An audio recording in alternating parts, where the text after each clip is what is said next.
Taurus GX4 versus Springfield Hellcat. Today we're going to compare the Taurus GX4 with the Springfield Hellcat. These are both classified as micro 9mm handguns. The reason I'm going to compare these is that these two pistols are almost exactly the same size, and when using flush mount magazines they both have the same round capacity. There's a lot of information here, so we're going to move quickly, and if you have any questions, leave them down in the comments below.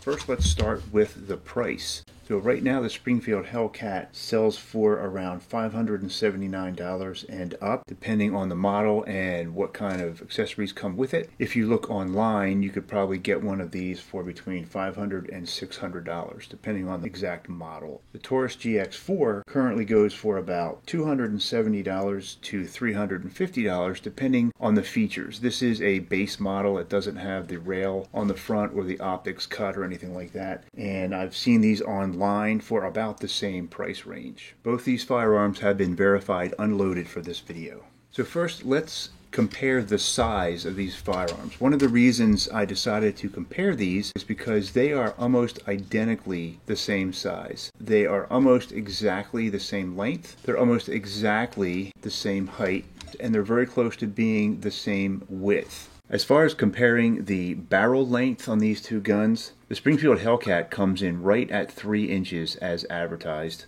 However, the GX4 is advertised to also be 3 inches. However, when I measure this, the actual barrel ends right here, which is just a hair under 3 inches. But they advertise it as being a little over 3 inches. I think they're including this little piece here, which in my opinion is not really part of the barrel length. In any case, they're almost identical, but the GX4 is a hair shorter than the Hellcat. As far as concealment goes, these are pretty much exactly the same size. As far as the weight goes, this is the Taurus GX4 with one empty flush mount magazine, goes about 18.7 ounces, and the Hellcat with one flush mount magazine inside, 18.0. So the Hellcat is going to be just a hair lighter. As far as magazine capacity, both of these guns come with a flush mount magazine that holds 11 rounds. The GX4 came with 2 flush mount magazines. There's also a 13 round magazine that will fit the GX4, and some of the larger GX4 models do come with 13 or 15 round magazines that do increase the size of the grip significantly. The Hellcat not only comes with a flush mount magazine, but it comes with the pinky extension, which can be easily put on. And in my opinion, both of these guns, to get a good grip on them, for someone with medium to large size hands, you definitely need the pinky extension. So this is how I would carry this gun, because I like to have my entire hand on the gun. This comes with the Hellcat. The Taurus does not come with a pinky extension, but they are available for only a few dollars. So that is something I would recommend if you do go ahead and get the base model Taurus. The Hellcat also has larger magazines. I bought the Gear Up package, which was a little more money, but it came with a total of 5 magazines. It came with a couple 13 round magazines, so this magazine adds the pinky extension as well as 2 more round capacity. Or if you wanted to go even bigger, this is a 15 round magazine. That gives you really a full-size grip and 4 more rounds than the flush mount magazine. Both of these guns are very, very popular, so there is a lot of aftermarket options such as holsters and upgraded sights and optics that will fit these guns. So I'll leave links below. Amazon actually has a lot of upgraded sights that will fit these firearms. Now we're going to compare the sights that come stock on these two firearms. The Taurus GX4 comes with a pretty standard blacked out rear sight notch, and it has a fixed front sight notch, very similar to the Glock models. And this front sight is held in by a screw from underneath the slide. The rear is drift adjustable, and of course the front is fixed. These are not night sights, so in low light or no light, these are really not going to work very well, but there are a lot of inexpensive upgrades that you can easily replace on this firearm, and I'll put links down below for some of those. The Springfield Hellcat, on the other hand, comes with what I consider to be a very good sighting system. They call this the Tritium U-Dot sighting system. It makes use of a drift adjustable front sight, which is a tritium front sight, which means it glows in the dark. It actually glows really well in the light white too. You can see it very well even now with the light shining on it. The U in the back is painted with just a regular white paint. It's very bright, but it is not a glow-in-the-dark paint. At first, I looked at this and I was like, what is this kind of weird situation going on here? When I shot this gun at the range, I have never been able to line up my sights as fast as I can with this U-dot setup. Something about the ease of dropping that ball into that notch. The notch with the white outline is so visible. I'm going to say this, hands down, is one of the best sight systems I've seen on a stock gun. In low light or no light, you can see this front sight very easily. Really good sights on this Hellcat. As I mentioned earlier, this gun comes with the optic cutout. You can take this cover off, and any optic with an RMSC footprint will fit this firearm, and there's a lot of those out there. And the GX4 does not have it on this particular model, but you can get the Toro version for a little more money, and it also has an RMSC footprint. Lots of options there. And I'll leave links in the description for some optics that will fit both of these guns. Alright, now we're going to compare the triggers on these two firearms, and then I'm going to measure the actual trigger weight on both of them to get an idea. Now, I did take these both to the range. They both shoot great. I didn't detect any big differences between the triggers when actually shooting, but right now we're just going to take a real close look at the triggers real quick. So obviously both of these firearms have been unloaded. First, let's look at the Taurus. Once you deactivate the trigger safety, you have about this much play before you hit any resistance, and then you kind of hit the wall, and then that's pretty crisp. That's a pretty short trigger stroke there. Then let's see the reset. Reset's right there, and a very short reset. I mean, it's pretty good trigger. Nothing to complain about for a striker fired weapon. So let's look at the Hellcat now, and same thing. Deactivate the trigger safety. We have what seems to be a little bit more play before we hit any resistance. So we hit resistance right here, and then pretty crisp. Not quite as crisp as the Taurus, to be honest. Let's see the reset. Pretty short reset. I'd have to say it's a little bit longer than the Taurus, but not bad. Pretty crisp. All right, so both of these triggers feel pretty good. They definitely feel a little different when you're really examining it, but I have no complaints with either one, the way it works. And again, it shot really great out on the range. So now let's do a quick force gauge measurement here. This is not scientific. We're just going to take this force gauge I got off of Amazon. So we're going to put the force gauge right about in the middle where my finger is going to be. Alright, that's about 6.6, about a 6.5 pound trigger. Not bad for a striker fired gun. Let's just compare it to the Taurus and see where we get. We're going to go right about there. 7.1. Alright, so looks like, again, this is not scientific. They're pretty close. The Taurus is a little bit of a heavier trigger, just a little bit, barely perceptible. There you have it. As far as the grip size, the Hellcat grip is what you see is what you get. That is the size of the grip.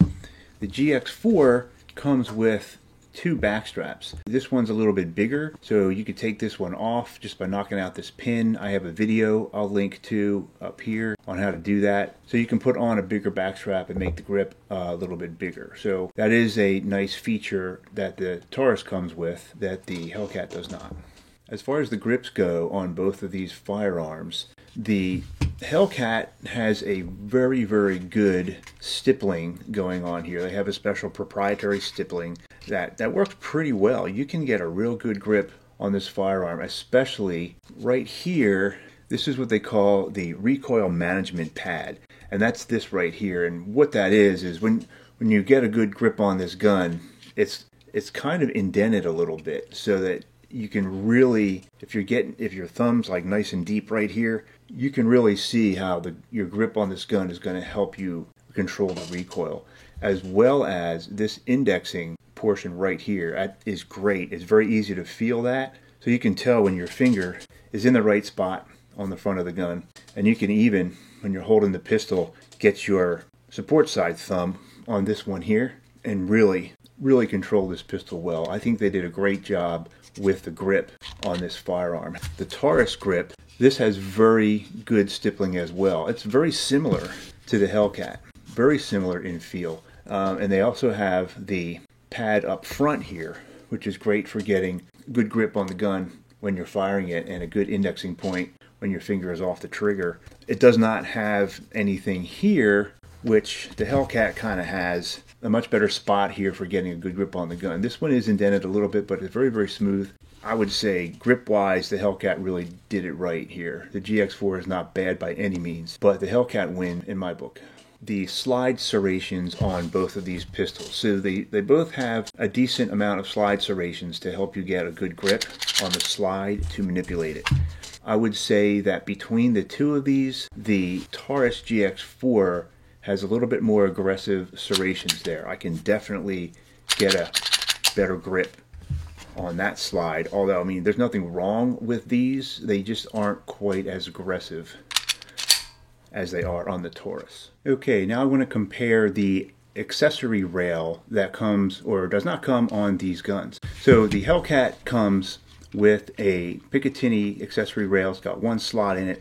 This is perfect for adding on an accessory light. Here is an example of an accessory that looks great and works great on the Springfield Hellcat. Very tiny. This is the Olight PL3 Mini Valkyrie model. It comes ready to attach to just about any small handgun Picatinny rail. So this is one example.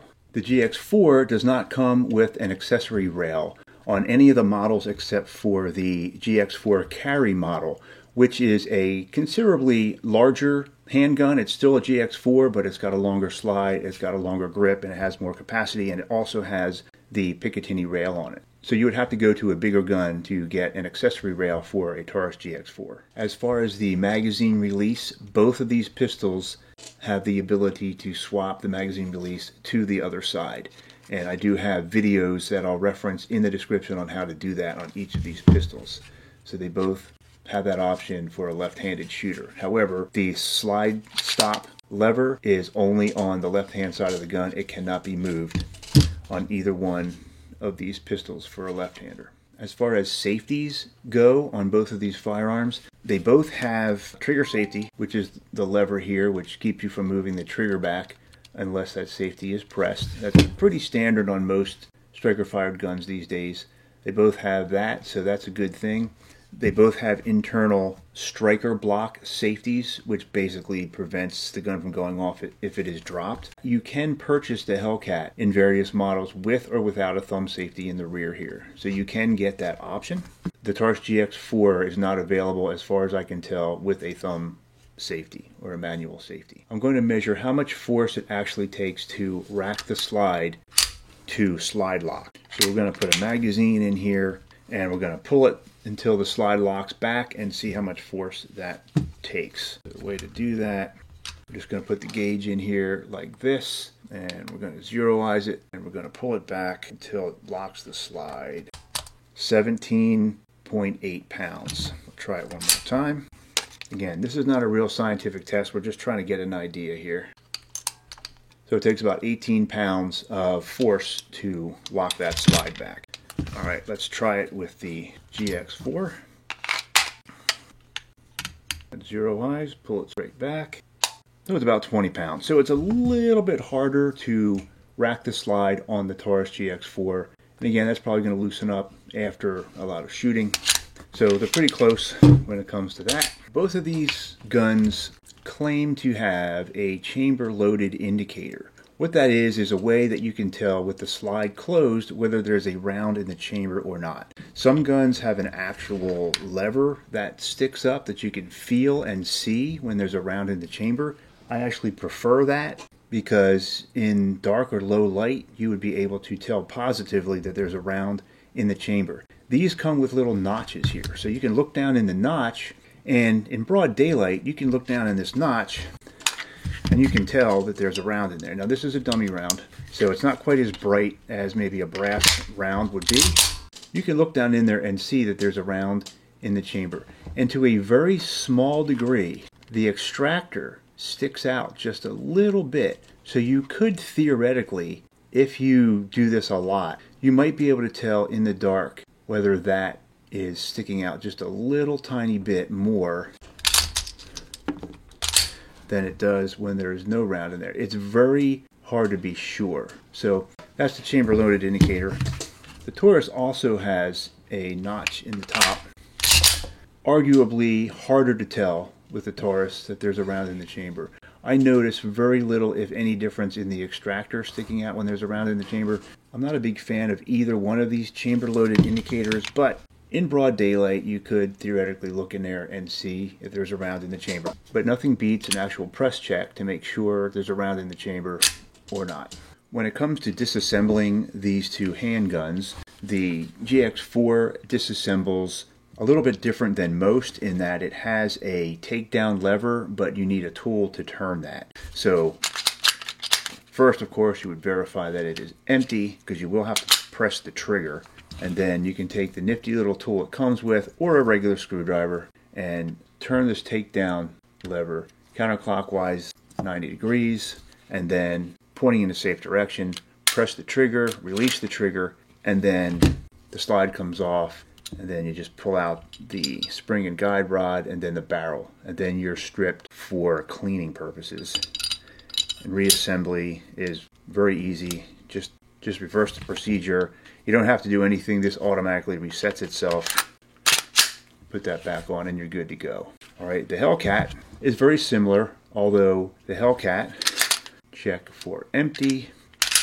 Now with the Hellcat, you do lock the slide back and then turn the takedown lever, which is right there, release the slide, and at this point you need to press the trigger, point the gun in a safe direction, press the trigger, and the slide comes right off, and then everything else is identical. Pull out the recoil spring and guide rod, and then lift out the barrel. Just my quick opinion of these two firearms. I think that both of these are going to do an excellent job for you if you're looking for a reliable, quality concealed carry gun.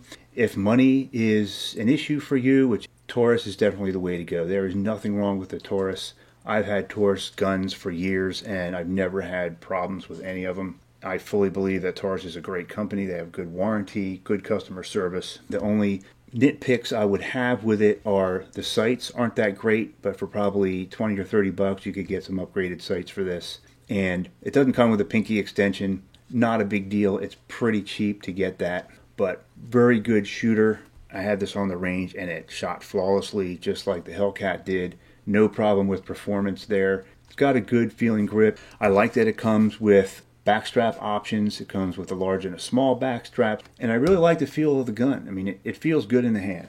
If you have the money, and you know this is a little bit more expensive, a couple $100 more depending on the version you get, the grip on this is second to none. The sights on this firearm, in my opinion, are some of the best I've ever seen on a stock pistol. It's a great sighting system. If you shoot one of these, you'll see what I mean. When I first got this gun, I wasn't super impressed with it until I actually took it out to shoot it. I do love the way it looks. I love the way it feels.